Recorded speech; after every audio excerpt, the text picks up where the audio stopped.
महायोगी उपाध्याय श्री गुप्ती सागर जी गुरुदेव के प्रवचन और लेटेस्ट धार्मिक भजन व कार्यक्रम निशुल्क देखने व सुनने के लिए हमारे YouTube चैनल गुप्ती धाम को आज ही सब्सक्राइब करें और सबसे पहले देखने के लिए बेल आइकन पर क्लिक जरूर करें। महाभारत के मोक्ष पर्व में लिखा है, क्रिया ही धर्मस्य सदैव शोभना।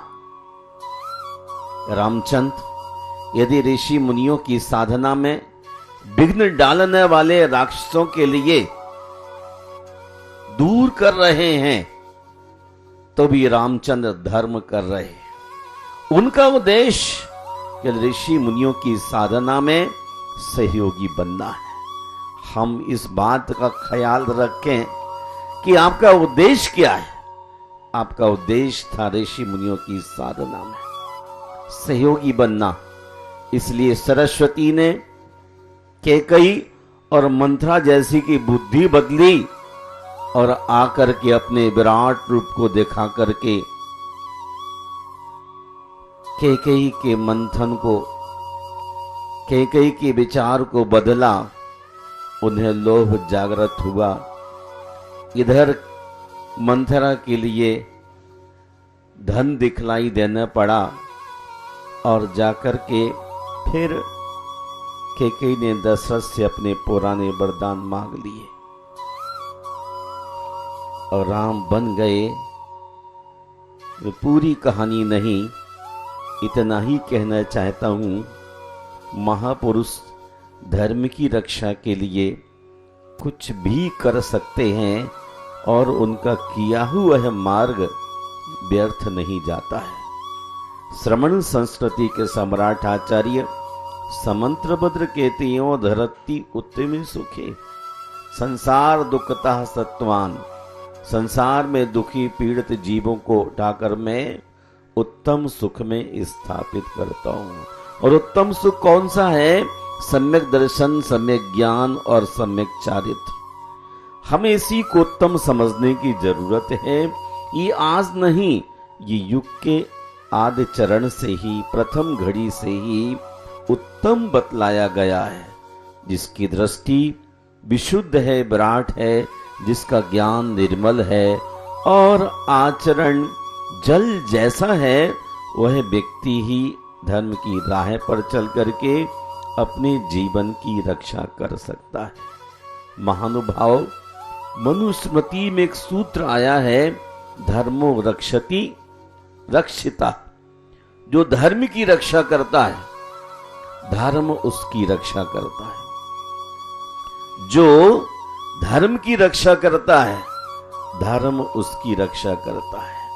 हमें इस बात का ज्ञान हो जाना चाहिए कि हम आज इस कलयुग में धर्म की रक्षा करने के लिए 1, 2, 3, 4 कदम कितने चल पा रहे हैं। यदि हम धर्म की रक्षा में तत्पर हैं तो हमारी अपनी रक्षा निश्चय ही होगी। और धर्म के विध्वंस करने में अगर हम लगे हैं तो हमारा ही विध्वंस नियम से हो जाएगा। हमारे तीर्थंकर किसी का विध्वंस नहीं करते, वरन वो कहते हैं जो धर्म से विमुख होता है वह प्रत्ययवत प्रलीयते।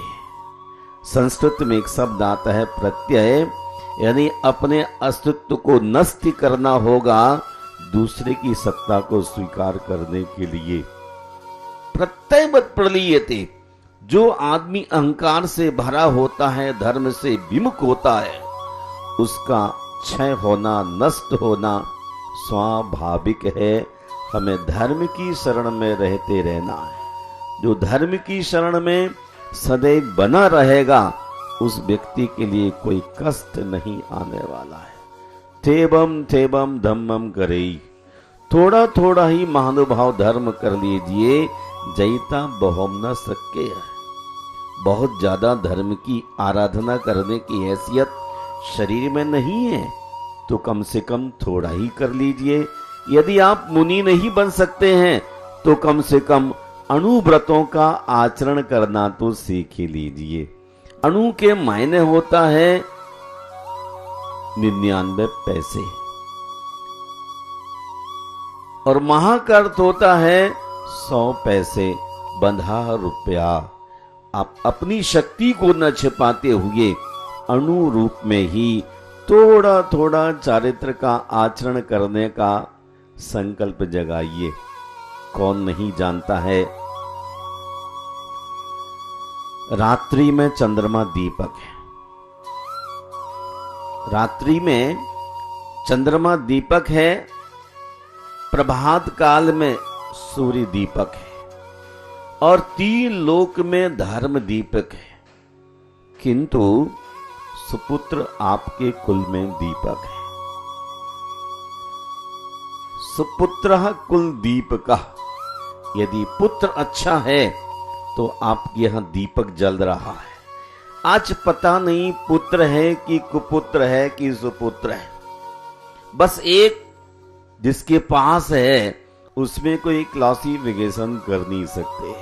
जो भी जन्म गया है उसके लिए आपको एक्सेप्ट करना ही करना है। एक जमाना था कि चक्रवर्तियों के लिए बड़ी बड़ी परिवार की वृद्धि करने का साहस होता था और उनमें से एक श्रेष्ठ का चयन हो जाता था। आज सुपुत्र कुलदीप का, जिस माँ ने एक अच्छे बच्चे के लिए जन्म दिया है, वह धर्म घर में कुलदीपक की तरह होता है।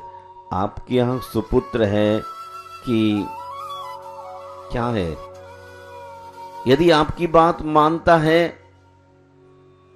आपका अनुकरण करता है, अर्थात धर्म के साथ चलता है, तो उसे सुपुत्र कहा जा सकता है। और जो धर्म से विपरीत चलता है, अलबत्ता आपकी बात मान भी लेता है, तो हम उसे सुपुत्र नहीं कह सकते। पुत्र वही है जो धर्म की शरण में चलता है। धर्मम चर, धर्म की राह पर चलता रहे।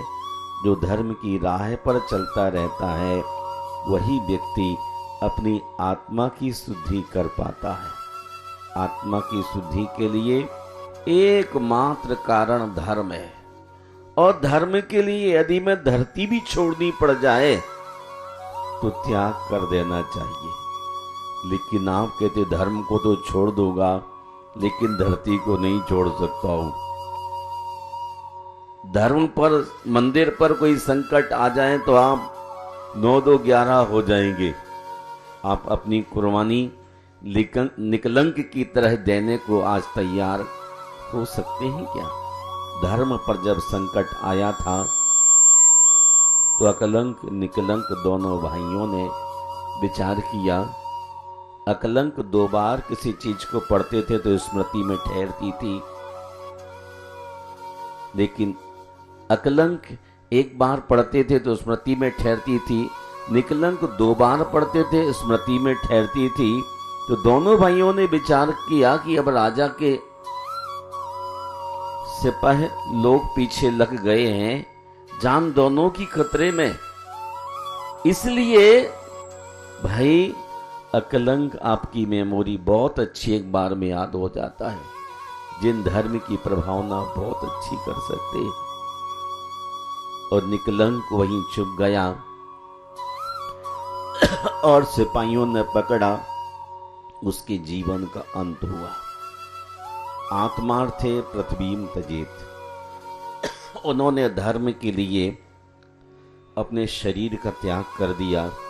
आज ऐसा कोई वीर मां का पुत्र धर्म के लिए यदि है तो वह पुत्र ही वास्तव में प्रशंसनीय है।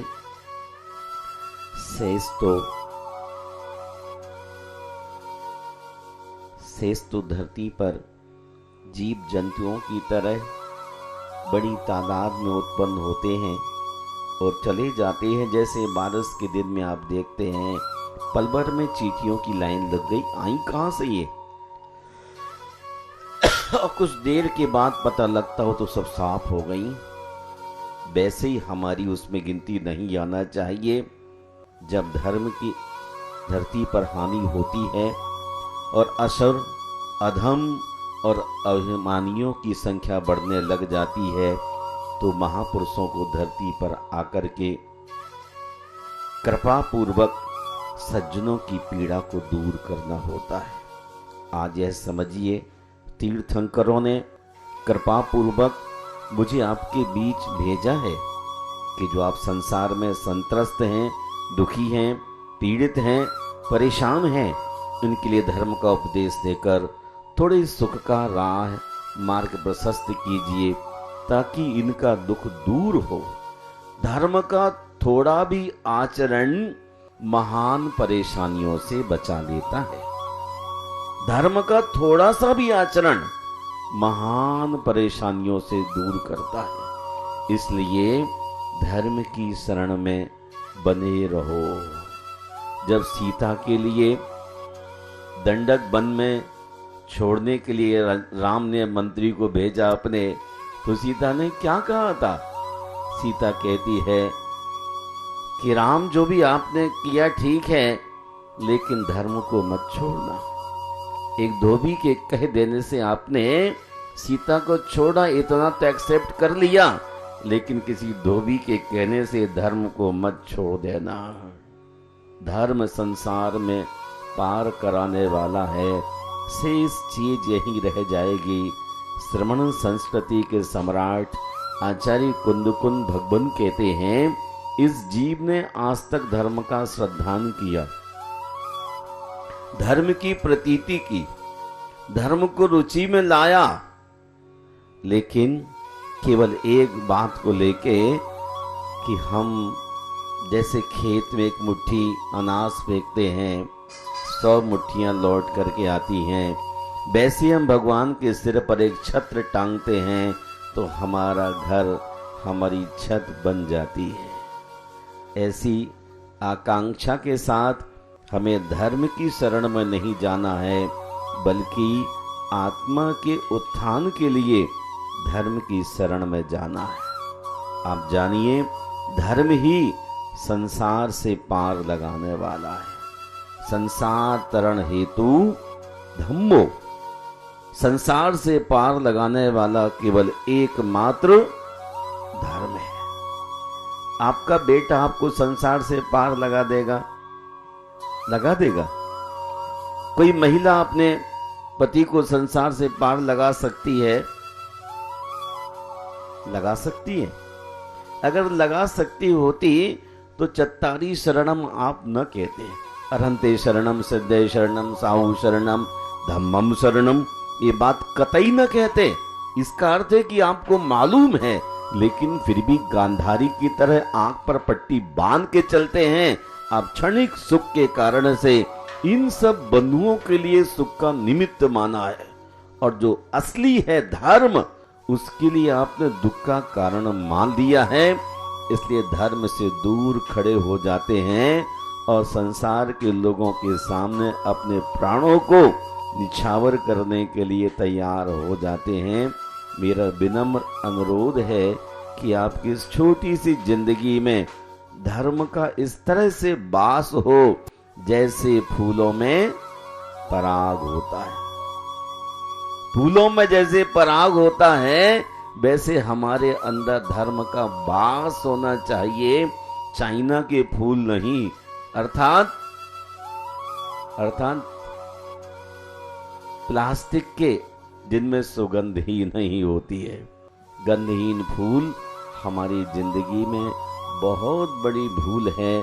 हम अपनी जिंदगी में सुगंध को प्राप्त करने के लिए अरहंत के चरणों में, संत के चरणों में और तीर्थंकरों की वाणी, गुरुओं की वाणी को अपना आधार बनाएं, वरना पश्चिम संस्कृति से प्रभावित होकर के आसुरी वृत्ति, अधम वृत्ति और अभिमान ही बढ़ रहा है। अपने अपने अभिमान को घटाने के लिए धर्म की शरण में आइए। धर्मः सर्व सुखा करो हित करो, धर्मम बोधास चिन्वते। धर्म सबको सुख देने वाला है, धर्म सबका हित करने वाला है। क्या सुन रहे हैं आप? धर्मा सर्व सुखा करो। धर्म सभी का सुख करता है। यदि कोई भगवान के चरणों में आकर के उलट भी बोलता है तो भी उसको भगवान के यहां माफी मिलती है। जो भगवान के अगेंस्ट बाहर खड़े होके भी अभद्र शब्दों का प्रयोग कर रहा हो, उसको ही भगवान आशीर्वाद देते हैं, ये व्यक्ति क्षमा का पात्र है, वरना उल्टा क्यों बोलता। उस व्यक्ति को आपके व्यक्तित्व के बारे में जानकारी होती तो कतई उलट ना बोलता।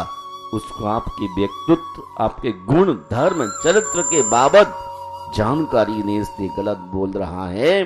पार्श्वनाथ भगवान ने सब कुछ इसलिए कमठ का सहा। क्या पार्श्वनाथ जानते नहीं थे? पार्श्वनाथ सब कुछ जानते थे, लेकिन जानते हुए भी उन्होंने अपने अवधि ज्ञान का अपने शत्रु के साथ इस्तेमाल नहीं किया।